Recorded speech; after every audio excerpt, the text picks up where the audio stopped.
कृष्ण।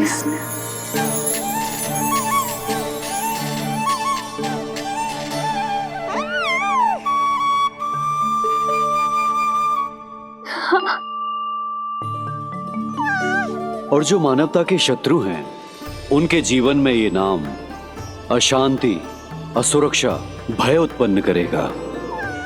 पर सात्विक प्रवृत्ति के व्यक्तियों के लिए ये नाम शांति, संतोष और सुख का सूचक होगा।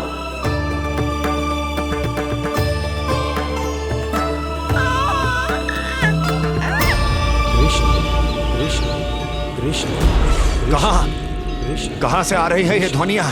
कृष्ण कहां से आ रही है ये ध्वनियां? कृष्ण कृष्ण। स्वामी महाराज, कृष्ण कृष्ण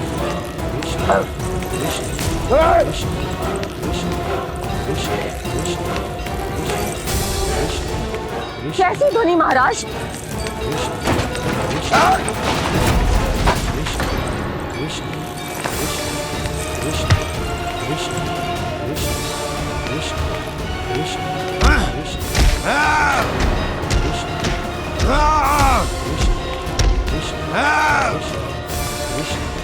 स्वामी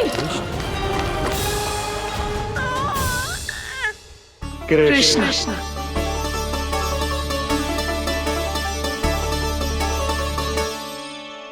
कृष्ण,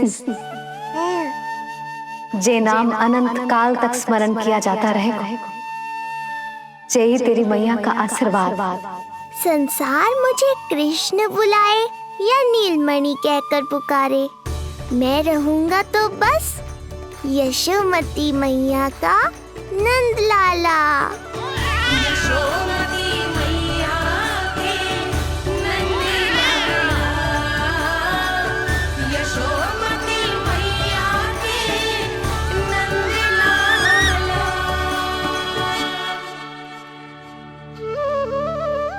गुरुदेव, आपने मेरे लल्ला को इतना प्यारा नाम दियो है, उसके लिए आपका बहुत बहुत धन्यवाद।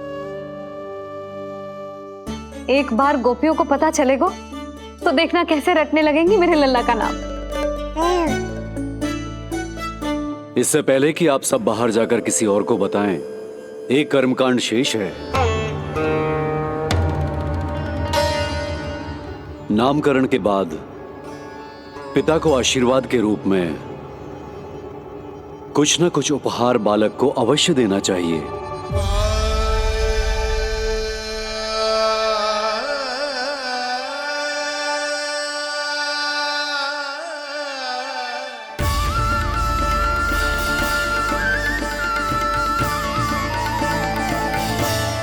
मैं क्या दूं?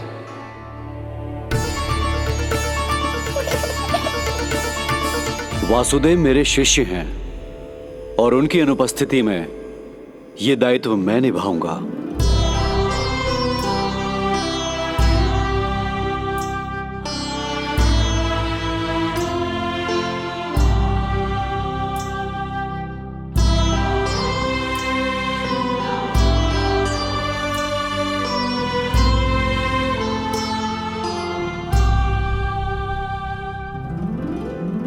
इसे अपने पिता की ओर से स्वीकार करो पुत्र।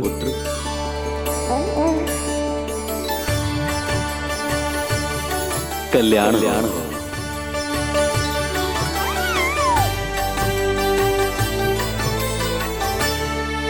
क्या दूं मैं इसे?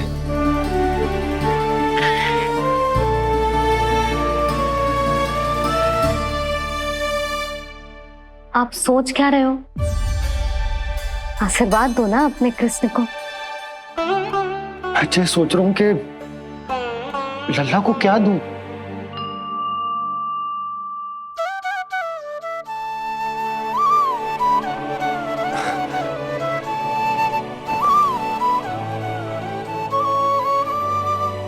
लल्ला,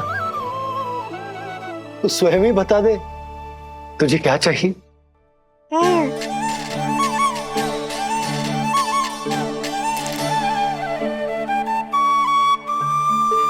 देखो जी, लल्ला ने ही आपकी उलझन समाप्त कर दी।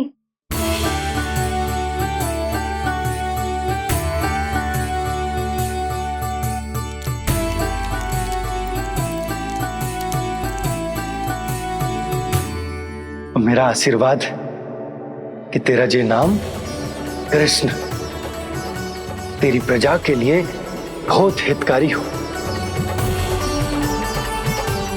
गुरुवर, आप भी इसे आशीर्वाद दें। जिनके आशीर्वाद से ये पूरा संसार संचालित होता है, उन्हें मैं क्या आशीर्वाद दूं?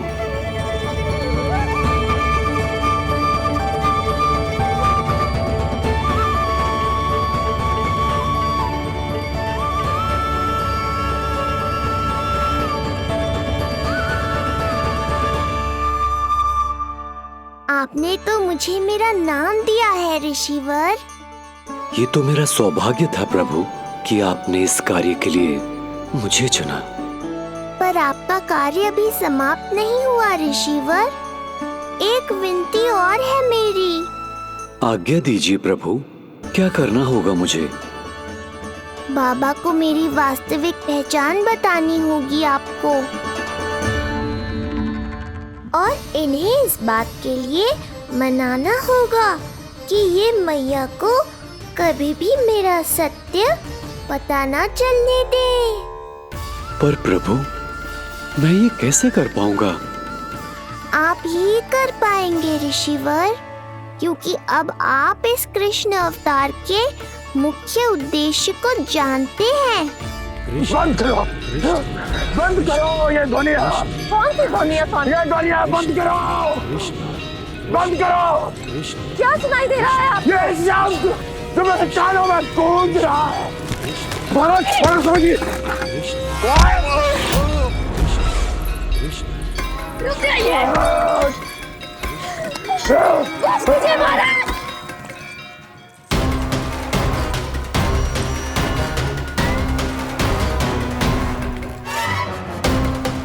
आप भूल रहे हैं कि आप मथुरा नरेश है, कंस है आप। और किसी भी व्यक्ति, वस्तु या घटना से महाराज कंस इतने व्यथित नहीं हो सकते कि वो सुध-बुध खो बैठे। स्वयं को संभालिए महाराज। बंद हो गई, बंद हो गई, बंद हो गया वो स्वर, बंद हो गई वो ध्वनिया। रापी,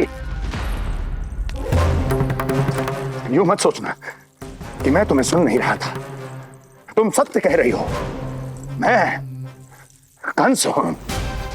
किसी भी व्यक्ति, वस्तु या घटना से व्यथित नहीं हो सकता। दुर्जन, जी महाराज, इस सिंहासन को पुनः स्थापित करो।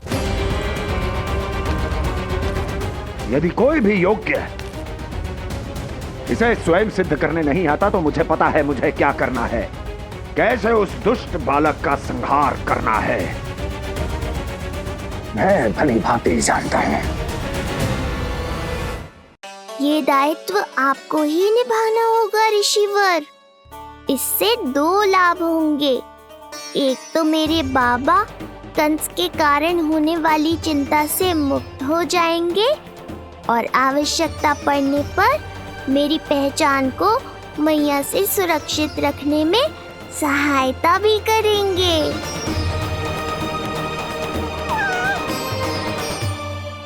नंदराज, अब बलराम और कृष्ण दोनों को भूख लग गई होगी।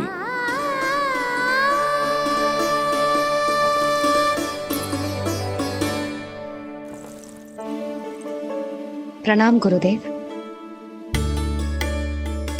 प्रणाम गुरुदेव।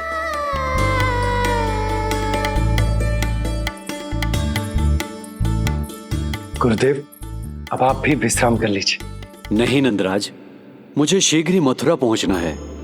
राजा वासुदेव और रानी देवकी मेरी प्रतीक्षा कर रहे होंगे। पर इससे पहले कि मैं जाऊं, मुझे आपको कुछ बताना है।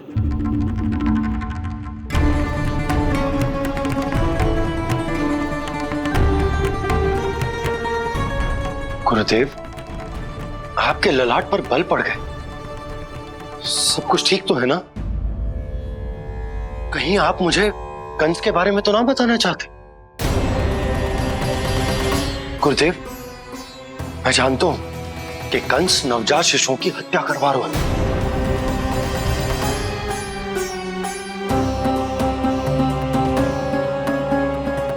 कंस नहीं, कृष्ण के बारे में कुछ कहना है मुझे।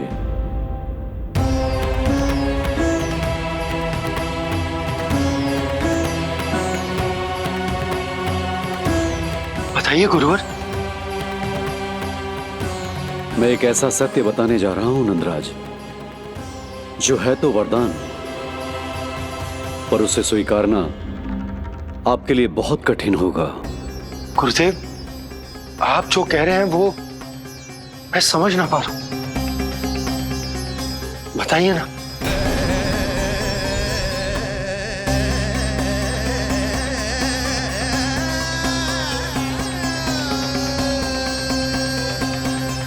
बताइए ना गुरुवर।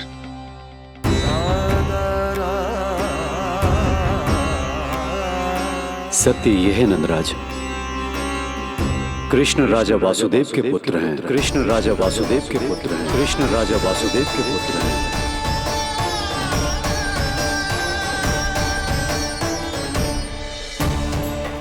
और वो कोई साधारण बालक नहीं है,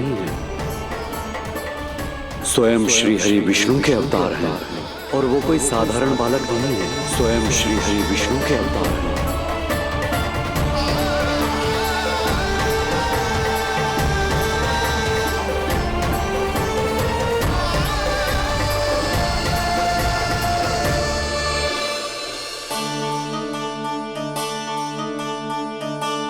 कछु विचित्र लग रहा है। कौन हो तुम? मैं हूं श्री विष्णु का अवतार। शिव, ये कैसे संभव है गुरुदेव? वो तो नन्हा सा बालक।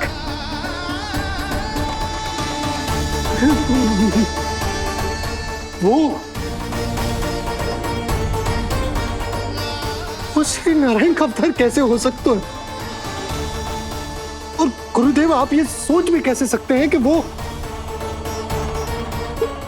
मेरा लल्ला वसुदेव भैया का पुत्र है? यही सत्य है नंदराज, पिछले जन्म में मिले वरदान का फल है ये।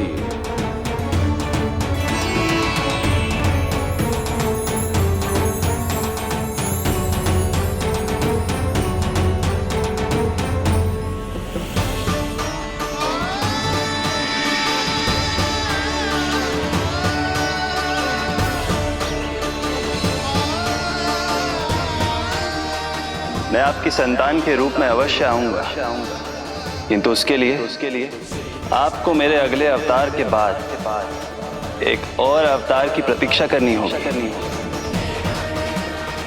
क्योंकि अगले जन्म के लिए मैं पहले ही ये वरदान माता देवकी को दे चुका हूं। इस समय मैं विवश हूं, किंतु मैं आपको वचन देता हूं, आपकी संतान बनकर अवश्य आऊंगा। प्रभु,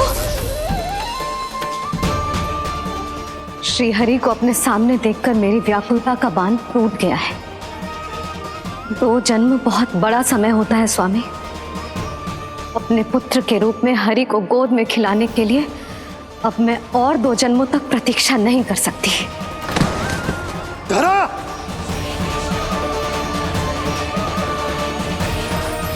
माता देवकी को मैं पहले ही वचन दे चुका हूं, इसलिए विधि के विधान के अनुसार मुझे उन्हीं का पुत्र बनकर जन्म लेना होगा।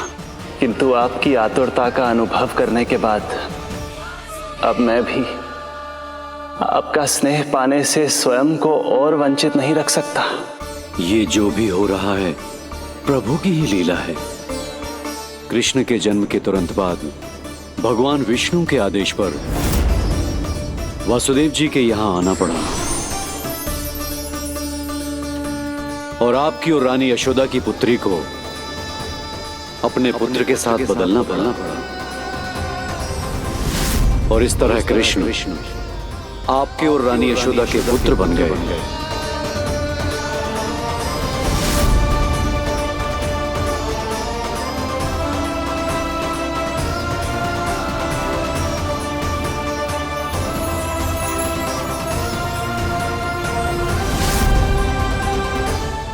आपने सही कही थी गुरुदेव। जिस सुनने में तो वरदान ही लगता, पर इसे स्वीकार करना होता ही कठिन। जब यशोदा को इस बात का पता चलेगा तो उसे कैसा लगेगा? अपने नाम का अर्थ अच्छे से सुनो है ना तूने? उसका हर एक अक्षर भगवान श्री नारायण से संबंधित है, जैसे उन्हीं का स्वरूप है तू। बस मैया, ये सत्य आपसे छुपा रहे, इसी कारण बाबा के लिए ये जानना आवश्यक है। फिर चाहे इसे स्वीकार करना उनके लिए कितना भी कष्टदायक क्यों ना हो। नहीं नंद, ये सत्य उन्हें आप नहीं बताएंगे। स्वयं प्रभु ने मुझसे कहा है, किसी और प्राणी को इसके बारे में भनक तक नहीं लगनी चाहिए, और रानी यशोदा को तो बिल्कुल नहीं। गुरुवर, कंस के आक्रमणों की जानकारी यशोदा से पहले ही छुपा कर रखना कठिन था। अब इतना बड़ा सत्य मैं यशोदा से कैसे छुपाऊंगा? आपको छुपाना ही होगा नंदराज, यही प्रभु की इच्छा है।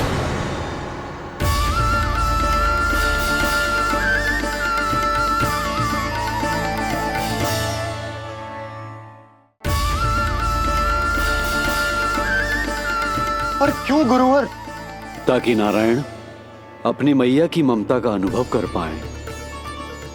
यही तो उनके अवतार का मुख्य उद्देश्य है। मुख्य उद्देश्य? हाँ नंदराज, नर नारायण के अवतार में अपनी तपस्या करते समय प्रभु ने जो अनुभव किया था, उसके कारण ममता के सुख का अनुभव करने के लिए प्रभु व्याकुल हो उठे थे। ऐसा क्या हुआ था, मुझे भी बताइए। हो सकता है ये बात इस सत्य को स्वीकार करने में मेरी सहायता करे। बहुत समय पहले की बात है। अनेक देवी देवता परम प्रभु विष्णु के पास बैकुंठ गए थे। वहां प्रभु की आंखों में आंसू देखकर वो सभी स्तब्ध रह गए।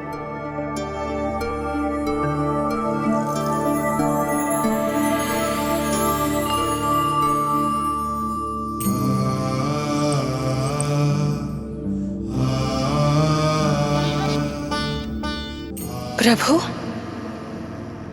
आपकी आंखों में आंसू?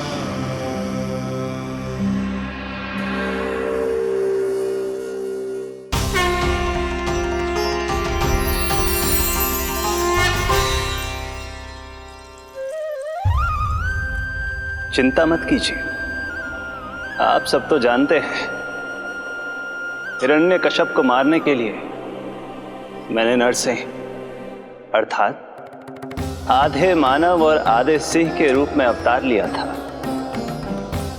उस राक्षस का वध करने के बाद नर और सिंह दोनों भागों ने अलग अलग होकर नर और नारायण के रूप में पुनः जन्म लिया। वर्तमान में वो दोनों बद्रिकाश्रम में तपस्या कर रहे हैं।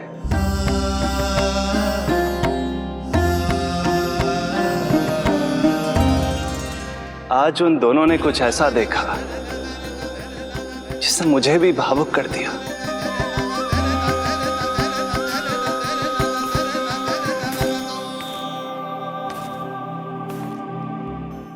सखा, ये युवक कौन है? निकट के एक गांव के धनी व्यापारी का पुत्र है ये। प्रत्येक संध्या वन के उस पार ये अपनी प्रेयसी से मिलने जाता है और फिर रात्रि भर उस नर्तकी के साथ सहवास करने के बाद सुबह अपने निवास को लौट आता है। यदि यही इसका नित्य क्रम है, तो फिर आज ये इतने तनाव में क्यों है?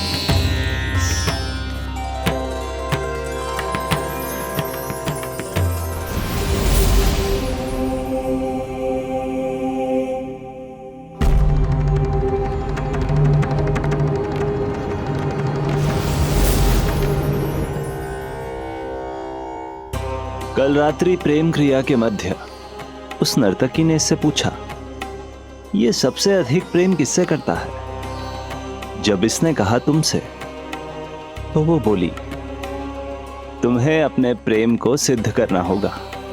अपनी मां के हृदय को उसके तन से अलग कर मुझे सौंपना होगा। माँ का हृदय?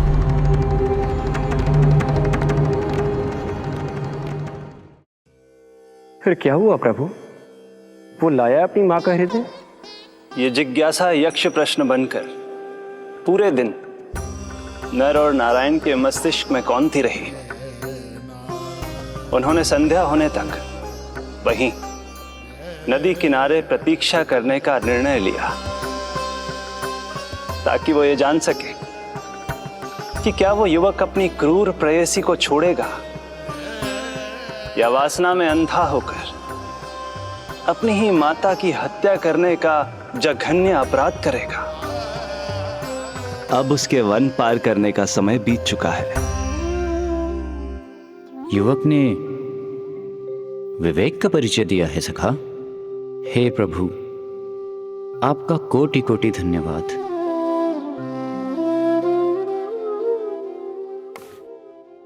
सखा,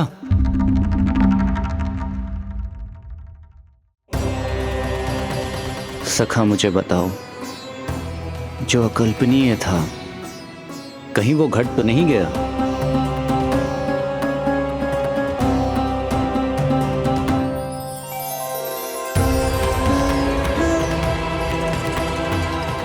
जब इस युवक की मां को इसकी प्रेयसी की क्रूर मांग के बारे में पता चला, तो जो उसने किया वो इस समस्त संसार में केवल एक मां ही कर सकती है।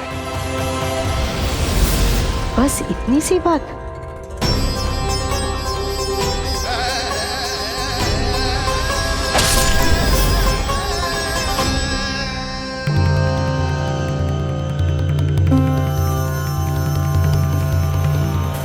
संभाल के मेरे बेटे, कहीं चोट ना लग जाए तुझे। संभाल के मेरे बेटे, कहीं चोट ना लग जाए तुझे। संभाल के मेरे बेटे, कहीं चोट ना लग जाए तुझे। ये तो उसकी मां की पुकार है। मां, मैंने क्या कर दिया मां? मां!